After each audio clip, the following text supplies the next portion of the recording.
All right, yo, welcome back to the podcast, Fearless Evolution. Today we have a special guest, Daniel Hull. He's our commercial insurance agent. So if you guys need insurance, make sure you hit him up. And today we're going to talk about some really cool shit. What's up, dude? Welcome to the podcast. Thanks for having me. This is a first for me. So yeah. So we have a basic framework. It's like where you started, how you got to where you're at, and where you're going. So you were born, and then what happened? Wow, that's a long-winded one. So I spent a lot of time actually in other industries before I got into insurance. Really? Yeah. So I ran a FBA business on Amazon for a long time. No shit. I don't remember how many, 100 or so patents on home goods and camping goods, and did the whole fly over to China thing for a long time. No way. Yeah, it was interesting. I was 17 at the time, had No a shit. mentor. You know, it was without getting too personal. Dad left the scene, so it was kind of like I was just trying to figure it out as a kid, trying to help my mom make rent, kind of thing. So, and then it blew up into more than I could have ever imagined. Yeah, and then I kind of transitioned as I was going through college. I got my degree in finance, and so it was natural to look for internships during that time. I fell into the insurance gig through Northwestern Mutual as an intern there, and did a full-time rep there for a while, and then I went into PNC.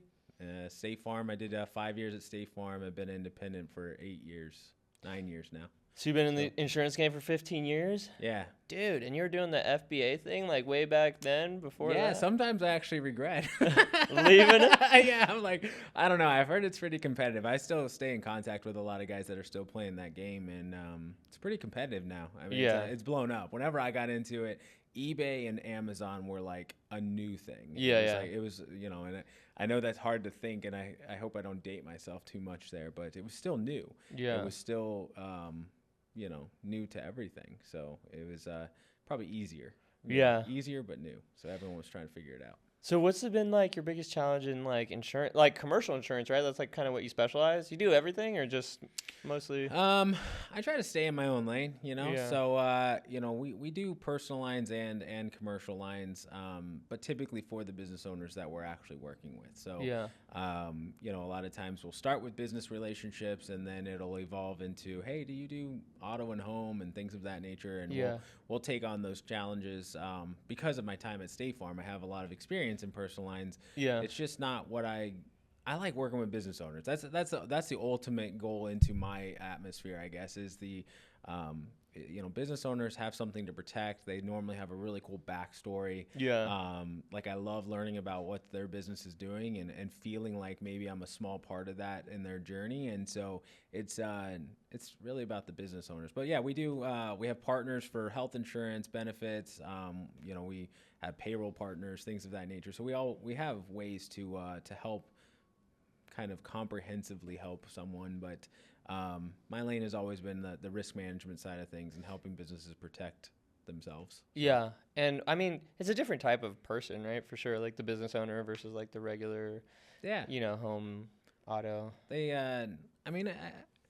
Sometimes it depends on there's a lot of business owners that don't know what they don't know. They're getting into it. Entrepreneurialism is a kind of figure it out as you're falling kind of for thing, sure. So it's you get in and you're really good at a thing, podcast, whatever it is. Yeah. And then, it becomes more and you're like, oh, I actually have to protect this thing that I've built. Yeah. And, or you have another advisor that's like, oh, you've got all these holes and you need to fix them. And so, it's not always a forward-thinking process, but it's great. I mean, I think entrepreneurialism is awesome, man. That's the journey, that's the piece, and I like to be a part of it because I have guys that will write insurance with me, starting off an idea, and they're like quitting their job, and they're like, "Oh man, I'm terrified." And then the next year, we're having their review, and like they made $500,000 and they made the most money they ever made. I've had some that have even come to me next year and at $5 million in revenue, and Jeez. it's just like, it makes you wonder what you did wrong in your business sometimes because it's just like these guys. But it's an all-in mentality with a lot of these guys, and I think that's what's interesting to me is. I think I have an undiagnosed ADHD sometimes because I really like people who entertain and are have a really cool journey. Which is why I work with a lot of just varying degrees of people. But Yeah, it's really about that. I think it's the relationship that's cool for me. I become friends with a lot of my clients, so Yeah. it's it's also I want to be surrounded by people who are doing big things, and um, it makes the reviews better whenever you're talking about like interesting stuff Yeah. happening versus, you know, I don't know, auto and home just kind of stay the same. It feels like, and to some extent, I would say for the majority of people, personal lines, if you're not owning a business or whatever, at some point you make a price play on that because it's just, it's not as important because you have other things in your life. Whereas the business owner, everything is important, Yeah. and they're used to offloading some of that. So Yeah. it's just more fun. Yeah. I mean That's that good. I mean, at that's the end of the really, day. if fun could be associated with insurance, like that's the fun piece of it is the people in the Nice. business owner's journey. So. What do you have any advice for like maybe somebody coming into like commercial insurance and like how they could be successful at it? As like a producer, Yeah. yeah, I think you first you need to learn the contracts. There's so many personal lines guys that try to convert into commercial, and I was one of them. So, but we all think it's as easy as quoting an auto and a home when you come in, but it's really like there's no gray area in commercial. It's either covered or it's not. Yeah. And a lot of it comes down to the 50 to 60 page policies, which are contracts. And most Yeah. people don't realize that a policy is a contract, but it is. And so there's exclusions all in them. Like there's caps and coverages that are listed in them. And the average person, insurance agent or not, doesn't read them. And Yeah. so it's, you got to read what you're selling to know it better, so that way you can advise. And I feel like if you spend the time to make yourself the expert in that, you'll be really successful because just that alone, knowing what you're actually selling, Yeah. differentiates you from like 80% of the rest of the market. And then after that, it's just like the second thing I would tell people if you're coming in brand new, clean slate, is to have a vision of what you want your business to look like and go for that, because you're going to look at what everyone else is doing and think that you need to be that, and you Yeah. don't need to. Third thing that I would say is niche. Go into things that you know really well, something that's fun, that you Yeah. love to learn more about. Maybe you're really into drones or cyber, security or something of that nature. Go do insurance in that thing that is fun to learn about, because then you'll meet other people who are interested in that, Yeah. and your job will be fun. Yeah. Because I know a lot of insurance agents that will write anything and everything, and they are miserable, and they chase dollars and cents, and that has just made it worse. And so it's it's just those are the three things I would say is just do something you love, man. Do something you love. If you're in insurance and that's not insurance overall is not your thing, like go find some people that you can help with risk management that you do love to learn about, you do love to work with. So. Sick, dude. Well, so, what about like as far as like generating business and stuff? Like how did you go about that? Like for you as like a professional who's been doing it 15 years, but then to like a rookie guy who's just like coming into it, they're like, okay, I know the policies, I know the things, like how do I generate? I don't know how it works either, so I'm just asking. Yeah. Well, I mean, there are internet lead providers and things of that nature in the insurance space. If you're in the personal line space, it's very easy to buy those leads and keep going. Really? Tons So of you just buy shopping. lists? Yeah, Oh, tons of okay. shopping. Tons of people are always looking to compare rates and things. So you can, it's generally pretty easy because it's required to have by contracts if you're on the commercial side most of the time, and then also required, obviously if you own a vehicle and Right. own a home, have a lender involved. There's a lot of requirements to have these things. So it's not as hard to solicit or to find people who are interested in talking about it. Yeah. It's more so hard to add value to a current situation. Oh, What you that's like do somebody find- who already has. Yeah, you do find a lot of rookies, saying apples to apples quotes and trying to beat a price and do stuff like that. When in reality, there's a lot of gaps in a lot of policies, and you don't necessarily have to beat the price. You just need to show the client what they have and what they don't have. Let them make the best choice for them, and let the price be the price. It's one thing that I always say is like, I'm going to tell you who the carriers are that do the best in claims and don't give you a lot of hassle, and then I'm going to show you all their prices, and I'm going to show you the gaps in your current policy and let you make a decision if you want to self-insure those things continuous or if you want to actually cover them. Yeah. And it's really just it's just really about getting in front of people. Being a real person is Yeah. obviously a huge thing. Yeah, You don't have to be a suit and tie. Obviously, I'm not wearing a suit and tie. I think that is a old school thing, and you still see it in a lot of like larger agencies where people wear suits and ties. But I think the most consumers don't like that. They want Yeah. they want the person, you know. They want someone that feels relaxed and also knowledgeable, but Yeah. at the same time, yeah. So if you're a rookie, you could buy lists and just dial them. Like, is that how it works? Yeah, it actually our industry is kind of getting a bad rap from that tactic, but it works. Yeah. Especially in the life insurance game. That's Yeah, really big that's- right now in life insurance. Commissions are higher, but they're not residual. So these guys can make 60 to 100% of first year's premium Oh wow. as a commission, and you dial enough people, like these guys are selling. Let's just do basic math: $100 a month policy or whatever, $1,200 a year. Potentially, their commission is $1,200. You do that Jeez. a couple times a week, Yeah. Per day. yeah. I mean, there's guys making $10,000 to $20,000 a month, no staff, no overhead. Yeah. Right out of high school. That's crazy. Because you only need to be 18 to get a license, and Yeah. dialing lists. And are they giving comprehensive plans? Do they necessarily know everything they are selling? Not necessarily, but they're taught, and they're like it.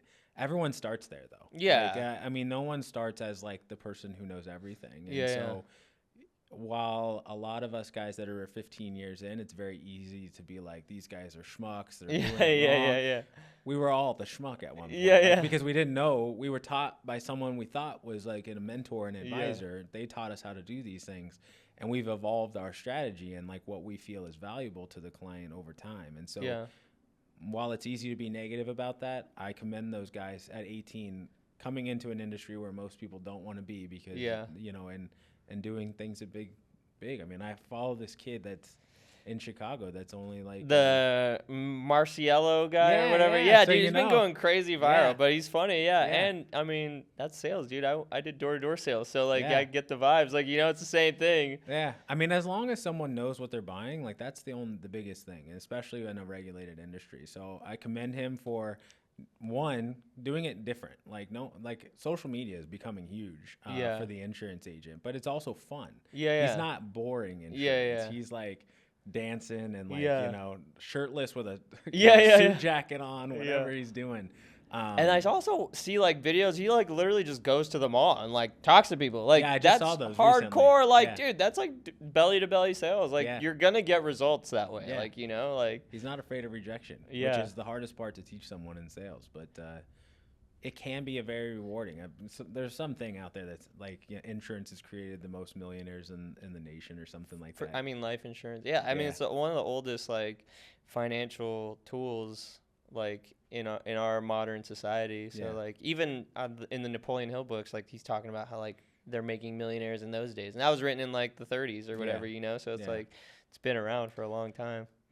I think it's a dying thing though. A lot of the older guys are getting out, and I know this is happening to a lot of industries, but we're not replacing as many young guys into the industry as some of the 50s and 60-year-olds that are getting out at this point. Because at one point the contracts were better, the commissions were better. It's still a great opportunity for anyone out there watching that wants to have a. It's probably not going to make you a millionaire unless you go all in hardcore. There's a lot of guys that I know that are writing lots of premium and have huge teams and are doing it that way. But I would say the average guy is not doing something like that. It can be very rewarding though. Yeah. That's sick, dude. Yeah, I know, like, so I did solar for a long time. At one point, we were, like, huge, and we're, like, the biggest solar marketing firm. Yeah. And we did really good, and then solar got, like, regulated and fucking it just, like, declined. Like, obviously, solar guys are still out there, and they're doing it, but a lot of the big sales teams are, like, jumping ship and going to, like, insurance. So, like, I know, Really? like, yeah, I know That's a lot of interesting. I didn't know them. Yeah, I know a lot of guys. Actually, they've been calling me a lot, and I'm like, dude, I am, like, way leveled up, like, I don't want to deal with this stuff, like, you Yeah. know, because, like, it's just a difference in client where, like, a business that's, like, doing, $1 million a year versus, like, a business that does, like, 100 million or, like, 50 million, like, their like, ability to cover that overhead or, like, keep that it's just, like, it's just different. There's different energy associated with it where, like, the smaller organization has a really, like, lack and fear and, like, everything is high stakes, right? Or like a bigger organization, it's like they could float it long enough to see the data. And once you have data, it works. Like you need to be able to collect data, at least in marketing, right? Like I do it for myself all the time. Like you have to spend thousands of dollars, get the data, learn what didn't work, and then improve it. And then, but it's crazy because I share this story, like my first like 10 years, I LLC'd Pathfinder in 2016, and we ran ads for ourselves for like 10 years. And I remember looking at my ad account, and it was like 2024, and I had spent like $12,000, which in ad spend is not a lot of money, but it was just like me trying shit. And I didn't make a single dollar in ad spend over the last like whatever, those 8 years or whatever it was. And then after like that year of 2024, or like, yeah, I think it was 24, the end of 24, beginning of 25, like something clicked. Like I got enough data, I like figured out enough stuff, and then just boom, like it printed money, and I tripled all the money I spent on ads in like a month. It was insane. So I was like, holy fuck, okay. I had to learn all this data, but I had to spend $12,000 of collecting data to like get that information and really make it work. And with advertising, it's kind of like that. It's like your first 90 days, you have to like spend money, gather enough data, know who the avatar is, know what the offer is, and then once you learn that, then it just like prints money forever. It's crazy. Well, you have to keep, learning and keep applying the information. But so I think just going back to that, it's like people quit too soon, and like they don't give it enough time. I was getting ready to say that. I was like, I think, well, first you have to be one that can take the risk to do that, to invest. Like, and people look at that as risk, but it's really investment. You have to do it. You have to get the data. You have to have something to go off of. But second, I think they get to a point where they've sunk 12 grand and they're like, oh, it's not going to work. Yeah. And they just quit. Yeah. Instead of taking the 2025 year and keep going. And then it's just like. And then all of a sudden, all of that investment and that time, becomes reward and ROI. Yeah. So it's. Yeah. And it's a big boy game. It's like, and it's a privilege, right? Like, so I was talking with Trevin, the video podcast guy, who's one of our competitors, and like, it's just different. Like, before I had the resources to even run ads, like I knocked on doors. Like I would go to freaking business, like, hey, like, what's up, dude? Like I make videos, I could help you with marketing, right? And like I physically did that. And I generated business that way. That doesn't cost any money. You just need to be brave, like, right? Not be afraid of rejection and know that you could offer people value and it'll work. But they're scared of that, right? And then if they don't have a bunch of money to spend on ads, then it's like, they don't do that. And so like, it's a privilege though to be able to run ads. Like I say that all the time to my guys, or like when I make YouTube videos about it, it's like, I didn't start here. And like, you probably won't start here. Like, unless you're already a big organization, you're not going to start with just like, let's spend 10 grand. See, like, let's get data on 10 grand. Like most people don't have that, like, and so it's like, go knock doors, dude, go add value, go talk to people in the mall. Like, just ask every single person you meet for business. Like, No, and I actually, it's funny that you bring that up. I literally like 2 days ago made a post in the Facebook or groups that I'm in for insurance agents, because I saw recently like 10 to 15 people like, how are you guys getting leads? What are you guys doing? And I just reminded those guys that were making those posts, just like, cold calling still works. Dialing works, dude. Dials work. You can walk into any local business and shake a hand and make a friend. Like, dude. I mean, that's a thing. Networking works. Go to some networking groups. There's meetup.com. There's all sorts of places where you can just go meet new people. For sure. And, you shake enough hands, shake 100 hands a day. Like, there's a portion of them that will need something that you do probably. Yeah. Or know someone. That's another thing that people forget about is like when you're sitting in front of someone who says no to you, ask for a referral. Yeah. Like, ask, do you know anyone who might? Like, it's an opportunity. And I think people are worried about rejection or the instant feeling we get, a kind of bad feeling whenever someone does reject us. We forget that, like, hey, this is still a great person to know, and they still know other people. And, for sure. You're so beat up about them telling that you forget that hey, you still got other people to meet. Dude. So it's a thing. And money is just relationships. Like, how do you make money? Like, who has money? People, right? Like, you need to build relationships. So, like, two things is like, one, when I was selling my video products, like what I would do is, and I don't know if it could translate to insurance, but I would go like knock on doors, like, hey, I'll do a free video for you. in exchange for a referral. So that like cuts the sales tension like all the way. Like, oh, okay, this guy's not gonna try to sell me at the end of it. Yeah, let's do it, right? And then after, they're usually so stoked that they're like, okay, well, yeah, how much is it? Like, and they ask you then, and that's how we did a lot of business in the early days. Cool. And then another thing that I do that generates business is I make a lot of content. So like I've always been a content guy, like forever, right? Like, so I started off I was a pastry chef for like 10 years, like right out of high school. And so I did pastries, but in that interim, I was like, oh, I like cameras. I like making content. So I always just made content, and I built my whole business around that. And so what I do is I make content like every day. I post every day. I'm making content, and I call it the Oscar show. So like I'm always doing whatever I'm doing, right? Like building the upstairs, like doing LA, whatever it is. I'm just filming and documenting and posting it. And that's part of my like strategy. So like what I did when you introduced me to the Cameron Devin, right? Dev or whatever his name. Yeah.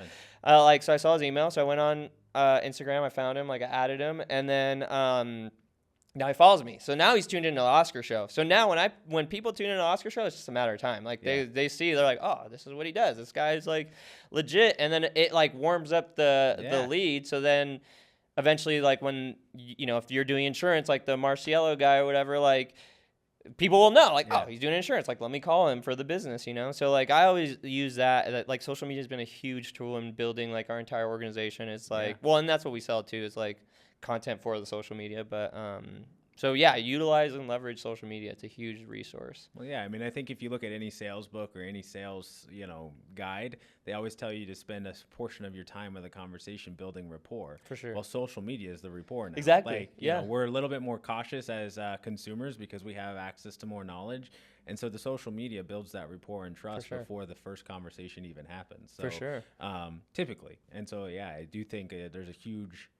You know who you're dealing with at that point. You've already seen them in their natural habitat. You've seen their expertise, as well as maybe some funny things about them, that they're a real human. It humanizes them. For sure. And then eventually, whenever the time is right for them to shop insurance or look for marketing or look for a podcast place, like it's already done. They already know who's top of mind and who is the person that they trust and knows will do a good job. And so that was another thing I was going to bring up about like rookies in this is, there's a saying that says that there hasn't been a new insurance policy written in like decades, and essentially all we're doing is sharing clients and passing each other back and forth. Well, there is some truth to like the longer you stay in it, the more people who quit. I think the survival rate in the insurance world under 5 years is like 80% quit. Whoa. So it's not a huge survival rate. Yeah.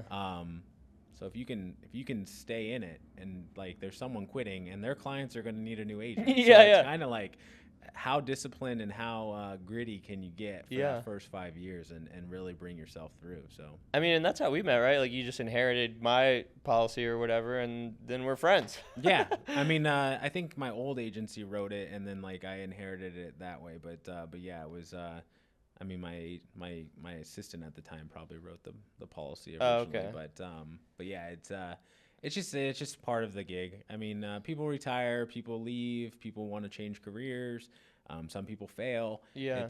It's a situation where I think, but that's probably true of a lot of industries. Just have you read The Infinite Game by Simon Sinek?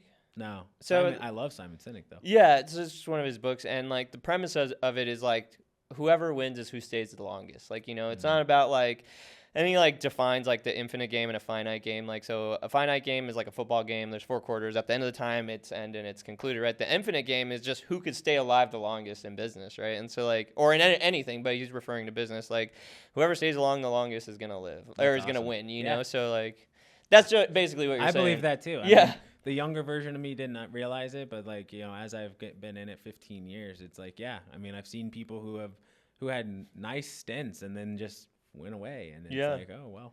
Well, dude, it can happen to anyone. Like Blockbuster, that's a $1 trillion business, and they didn't adapt with the market, and it like Netflix, boom, now they're the conglomerate. And Blockbuster had an opportunity to buy Netflix, and they didn't do it. They laughed at him like, get out of my office, like type shit, And now look at they're out of business. That. Yeah, so.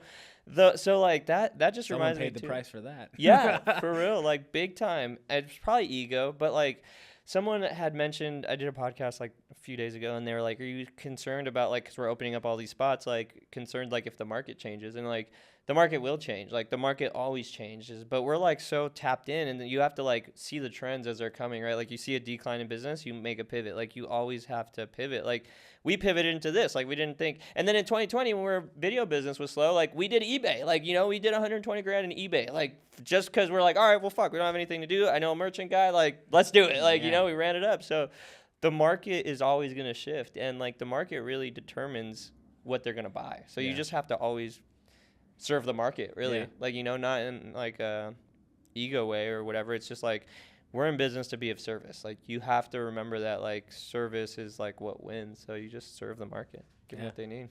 Exactly. I totally agree with that. And it's I mean, that nothing is ever going to stick around forever the way it was. It's always going to adapt. I mean, even in insurance, AI is coming in. Oh yeah. I can already see the writing on the wall that today's online quoting tool will then have like an AI agent that's helping you make decisions, and for a portion of the market that will serve. Yeah. And so people are always like, well, don't you want to get out of insurance because AI is going to replace Yeah. it may for a lot of clients, but if you're in the high net worth space, you're in business owners, like a lot of those people want a personal relationship. A lot of them want expert level advice. I do think even if you don't get replaced with AI, your customers will be using it to research and know what they need to know and the questions they need to ask. So, but if you're an expert, like you're an expert, and risk isn't going to go away just because AI is there.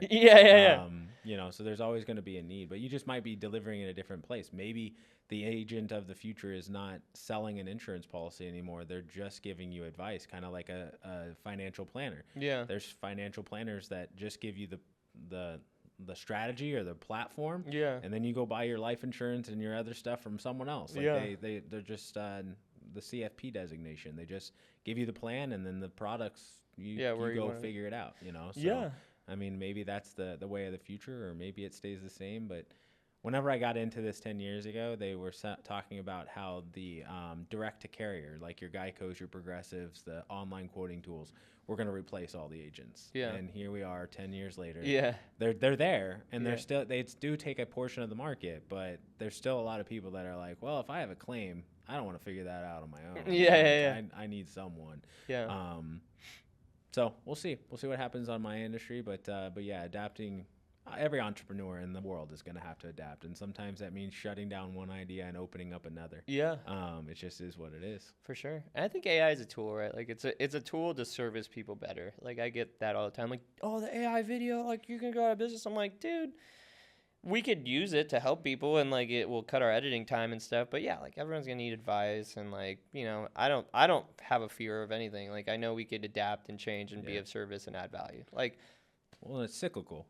You know, there was a time where and it's still, we're going through it right now, where all the service departments got shipped out overseas. Well, now so people are so used to bad service that they're like, I will pay extra for better service. So it's like, you know, at one point people weren't willing to pay for it because we were used to just having it everywhere. Then it went overseas, and like, you know, people started saving money, but like at the same time, they're like, the service, I can't understand them, like, or whatever. And now it's coming back, and it's just like, you know, the great service thing is a big thing. And I think it'll be like that with a lot of, you know, stuff. We'll try things out. People will get tired of it one way, and then it'll create a market for a portion of the clients to come back to an old way. Yeah.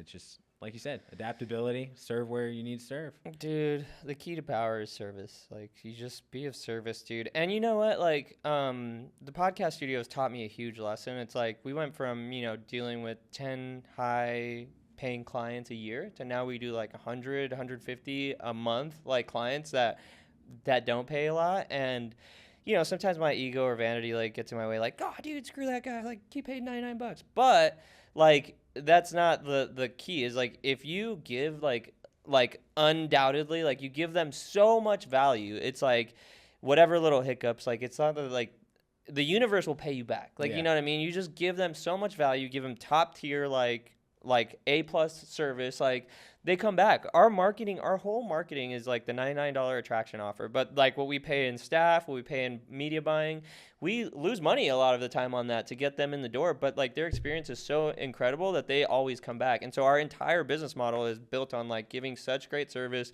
so much value that the only way we make money is they come back. Like, you know, so So yeah, so then it makes me like check myself because I could tell that it's just my ego, and I'm like, oh, I don't want to deal with that guy's problem. He only paid $99. But like every human's important. Everybody is like, important. So it's just being of service to them. Like, I mean, and you think about like the world greatest leaders, right? Like my family is Jewish, so like, but Jesus, right? Like Jesus was a leader, right? And like everyone shit on him, threw stones at him, like spit on him. He got crucified, and like, but he served the people. And when you're serving the people, like people will like not give you the nicest side of them, right? They'll take advantage and take and take and take, but Jesus had so much power and influence, like, so that's kind of like how it is. I think is like the more service you do, the more influence you have, and then the influence gets you power, which power helps you do things like open up another studio. It's just like a force, Yeah, it's lifetime value. I mean, from the standpoint of clients too, because it's like, for decades, like grocery stores have been using loss leaders. They'd lose money on the buns to sell you the hot dogs or whatever. So it's like, as you grow, your marketing, the $99 offer, like, you might be losing money, but what's the lifetime value of the people who are staying? Yeah, it's like 12,000 a year. Yeah, like year over year, And if they stay year over year, your average client stays 8 years. Now you lost 99. You lost some money on the guy who didn't stay. Yeah. But you made all this money on the guy who did. So it's a necessary evil to the long-term game. But yeah. And we're all just marketing to a portion. Honestly, we're marketing to the masses, and then the funnel gets smaller and smaller and smaller until we get our ideal client, and they have their ideal service and all that kind of stuff. And this guy's a marketer. I mean, it just is what it is. You know? You gotta. I mean, I made a post yesterday about someone telling me I have an AI receptionist, and the AI receptionist is there because I found out that most of the calls that were coming in through my phone, we had to hang up with them and call a carrier anyway. So I'm like, why don't I just have them talk to the AI? The AI will send us a summary, we'll get it, and then we'll call them back with a solution. No hold times, no voicemails, no missed calls. It cut our times down to solution like by 17 minutes, which is real time. Sick. Real time for my staff, but real time for the clients. Yeah. Oh, sick. So it's like, it's a huge thing. But someone told me like, hey, get rid of your AI.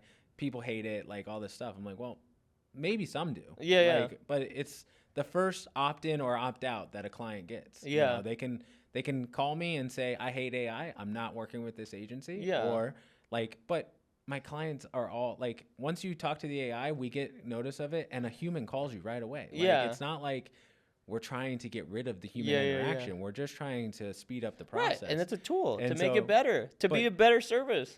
But yeah, it's just one of many times in the process on our sales cycle where you get to opt out of, am I the right client for this guy? And I don't take offense to the point that like some people aren't my client. Like some people want to walk in and pay cash. That's not me. Like that's not my agency. But I know several agents who do that still, and I'll refer you. So it's just like any business is looking for an ideal client. The client is looking for an ideal situation, and like when they align like a lock and key, it's great. It's when you force them that sucks. You don't need every business. Like you don't. It's great to have every business. I mean, I would love it to. Financially, it would be nice. But headache wise, it just becomes a thing. Yeah. And so your 99 guys that don't stick around. Yeah. It just wasn't a natural fit for them and for you, and the guys that stick around for 12,000 a year, forever, like those are your natural fit guys, and that's what you're looking for. So. And the AI stuff, the AI agent guys, like phone callers, are getting so good to like. And what's crazy? I'm in sales, right? So like I like try to give everyone a curveball to see like if they could earn my business. I'm curveballing everybody. I don't care. And then once they handle a couple good curveballs, like, all right, I'll give you my business. But so like with the AI guys, dude, I feel like sometimes I can't tell and I'm not certain. So then I give them a curveball and I'm like, still not certain. And so I think it was a T-Mobile or Verizon. Somebody called me and I'm like answering their questions. And then I'm like, I felt like my sales resistant. And then I like 3 or 4 interactions in, I felt myself like they asked the right question. I like let my guard down and I like spilled like everything, right? And then I was like, I think this was an AI, but it fucking worked. Like I was like curveballing it, and then like they still asked me questions, and then I told them everything. Like, yeah, actually, I do need to get another iPad. And like I was like, oh shit, that's crazy. That could like work for people. Like that is awesome. I mean, yeah, I mean, I don't want to lose the human interaction piece through AI, but I do think that there's a lot of jobs, a lot of like different things that it can do to help support a staff. And in our industry, like, wages are going up, the commissions are going down a lot of times, especially in PNC. And so we're asked to do more with less. And so leveraging software AI to do these things that take up a lot of time but don't deliver a lot of value to the client, especially like hold times, voicemail returns, things Yeah. of that nature. It's been great. I don't even think in a regulated industry like this, I could actually have outbound AI Oh, really? agents. I think there's probably laws around it, and I'd be cautious about it too, because without a license, if the AI ever went off the tracks and started talking about coverage, like it could probably be Oh, bad for really? me. But like at the end of the day, I think it's awesome. I think like there's going to be a lot of like huge advancements. I think humans are going to elevate because their skill sets, they're going to be able to spend more time doing what they love and less Yeah. time doing the stuff that was just necessary, Yeah, So, for sure. So what's like next for you? What are you excited about in the next 5 years? um, so this is, I'm on my journey again. This is the third agency that I've had. And so, I started it in 2025 again, over. And so right now I'm really just trying to reestablish clientele, get back to where I was on a volume standpoint. And then after that, just like expand the team. I'm already in conversations with several licensed agents about bringing them in and, then mentoring them, which is kind of the fun part of it. I'm not great at training people, but I am great. I do feel great at, just giving them experience and knowledge and accountability and just some of it, just positive mindset because like I said before, it's about staying in. So your first year's tough in this business.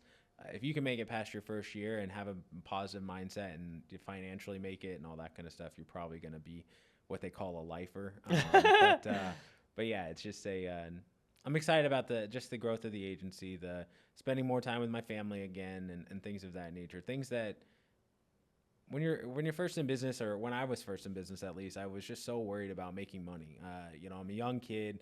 Everyone, grew up poor, so everything in my mind was just like, how do I make more money and like not Yeah. have my kids go through this? At this point in my life, like I realized, like, the happier I am, the more money I make. It's a byproduct, not like the only thing. Yeah. And so, my goals aren't really financial right now. Like they're more about like, how do I protect my time, protect my family, get the vision for my life that I want. And so I'm really excited about the next 5 years and the personal side more than the business side. Hell yeah. But if we're talking about, business, I do want to see growth, steady growth with the right clientele. We've got good processes in place now that kind of, what is it? I can't think of the word off the top of my head, but just kind of like vet the client through so that way they know it's the right fit for them too. Yeah. Because in this industry, since everyone needs it and everyone wants it, well, everyone needs it. Yeah. You can get trapped with like a huge book of people that hate insurance and then hate calling you and always want to complain about it. It's much harder to find people who value insurance, value strategy, and call you with a positive mindset. And that's really where I'm trying to book is. Yeah. It's not always going to be perfect. I don't control what the carriers do. Yeah. No one controls regulation. But the people who can be level-headed, those are the ones that I'm trying to build my agency around. And I'm excited. I'm re-engaging relationships that I've had for 10 years that we've lost touch over the years for whatever reason. And so that's the fun part is just getting back into it, doing stuff like this, which Hell is yeah. kind of out of my normal. Honestly, I'm a cold caller. Yeah. I mean that, you talked about door knocking and stuff. Like I was always a cold caller. Yeah. 100, 200 dials a day. You're aiming for whatever, 20 conversations a day. Like it was numbers driven. I'm very analytical. So it's like, numbers driven. I could predict if I had 20 conversations, I'd get this many people interested in quotes and this is how much money I'd make or whatever. Now it's more just like, let's get back to the relationship piece of it and like really build, something with someone. I spend a lot more of my days trying to find business for my clients than I do necessarily myself at this point, which in turn makes me top of mind for them. So they find me more business. It's worked. Like the universe has just like made 100%. It full circle. But I'm just spending more of my days having fun, which is the part that everyone I think aspires to get to. But I still need money. I still got I still need clients, but it's just I feel like when you focus on the right things, it just naturally happens, and it has been. It has been. So sick, dude. Well, thanks for coming by, doing the podcast with us. Thanks we appreciate you, man. man. This is awesome. I love the place. So. the invite to La Tip. That was great. Yeah. And Shout out Latip. shout out them. And yeah, thanks for coming by, dude. Thanks for having me. Let's go. Yeah. Peace.